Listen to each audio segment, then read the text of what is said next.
అందరికీ నమస్కారం అండి. నా పేరు Jaggaru Shivaprasad, senior consultant optometrist JSN Gayatri ప్రాథమిక కంటి ఆసుపత్రి పిఠాపురం నుండి మాట్లాడుతున్నాను. ఇకపై మన హాస్పిటల్ తరఫున ఉచిత కంటి వైద్య శిబిరాలు ఏర్పాటు చేయడం జరుగుతుందండి. ముఖ్యంగా ఈ ఉచిత కంటి వైద్య శిబిరాలు ఏర్పాటు ద్వారా గ్రామీణ ప్రాంతాల్లో ప్రజలకి ఉచిత కంటి వైద్యం అందుతుంది. అదే విధంగా ప్రజల్లో కంటికి సంబంధించిన సమస్యలపై అవగాహన తీసుకురావడానికి ఉపయోగపడుతుంది.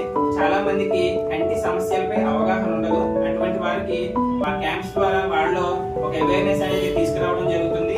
అదే విధంగా చిన్నపిల్లలకి, స్కూల్ విద్యార్థులకి ఉచితంగా కంప్యూటర్ ద్వారా కంటి పరీక్షలు చేసి వాళ్ళకి నాణ్యమైన కంటి అద్దాలు ఇవ్వడం జరుగుతుంది.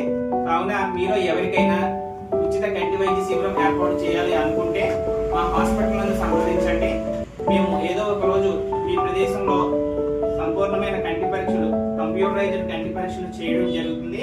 కావున ఈ అవకాశాన్ని మీరు అందరూ వినియోగించుకుంటారని కోరుకుంటున్నాను. Thank you.